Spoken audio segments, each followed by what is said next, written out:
5 লাখ টকাৰ চিকিৎসা সাহায্য মানুহে পাইছে। খবৰ ল'ব কোনোবা মানুহে চিকিৎসা পাইছে নে নাই। সংখ্যালঘু মানুহটোক এইটো নিদিবি লাগিব, 3 লাখ টকা লাগিব, 4 লাখ টকা লাগিব চিকিৎসা। এজন খেতি কৰা মানুহে, চব্জি বিক্ৰী কৰা মানুহ বা মাছ মাৰি বিক্ৰী কৰা মানুহে ক'ৰ পৰা 4 লাখ টকা উলিয়াব? আপোনালোকে মোক এইটো কথা পাৰিব? আজি আমি ৰেচন কাৰ্ডৰ লগত আয়ুষ্মান ভাৰত কাৰ্ড দিছোঁ। কাৰণটো হ'ল যে চাওক, আপোনালোকৰ মানুহৰো এটা নিজস্ব কিবা এটা আছে যে মইতো এই এমএলএটোক ভোট দিয়া নাই, মই কেনেকে তাৰ তাত যাম, হয় নে নহয় কওক? মানুহৰ ইমান এটা থাকে না, ইমান থাকে ন যে মইতো দিয়া নাই তাক ভোট, তো মই কেনেকে খুজিব যাম? তো এইকাৰণে মানুহ মোৰ তাত খুজিবলৈ আহিব নোৱাৰে। কিন্তু যোনে আহিলে তেওঁক মই কিন্তু দিলোঁ। আমাৰ জালালউদ্দিন হত আছে, আপোনালোকে এই কথাখিনি শফিকুল হত আছে, মই চেক কিমান দিছোঁ সংখ্যালঘু অঞ্চলত আপোনালোকে গম পাব। চবতকৈ ডাঙৰ এটা উপলব্ধি আপোনালোকক কৈছোঁ, আজি আমি ৰেচন কাৰ্ডত ফ্ৰী চাউল দিছোঁ। মানুহৰ আমি পৰিৱৰ্তন এটা আনিছোঁ যে আজি অন্তত মানুহৰ ঘৰত মানুহে চাউল ভিক্ষা খুজি যাবলগীয়া নহয়, এইটো আমি নাইকিয়া কৰিলোঁ। মুখ্যমন্ত্ৰী এতিয়া কৈছে দালি, চেনি আৰু নিমখো আমি দিম।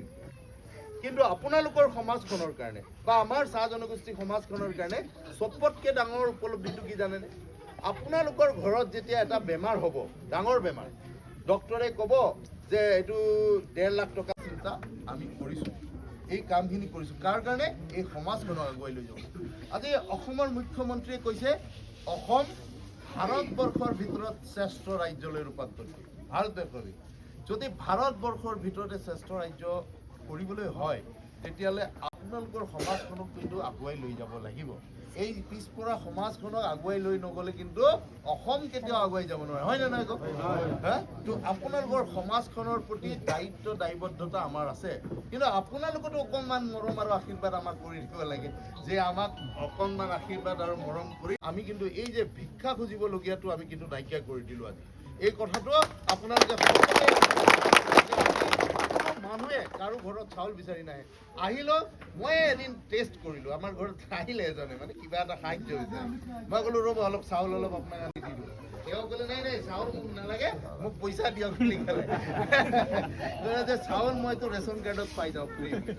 তাৰমানে চাউল দি পেলাই ফ্ৰী আমি অন্তত সেই যে খাব নোপোৱা মানুহখিনিক কিন্তু আমি নাইকিয়া কৰি দিলোঁ। আগতে এই পৰিৱেশ এসময়ত আছিল, আগতে মানুহৰ খাবলৈ নাছিল, মানে চাউলো বিচাৰিবলৈ মানুহে যাবলগীয়া হৈছিল, পৰিস্থিতি আছিল। আজি কিন্তু সেয়া আমি একদম নাইকিয়া কৰি দিছোঁ।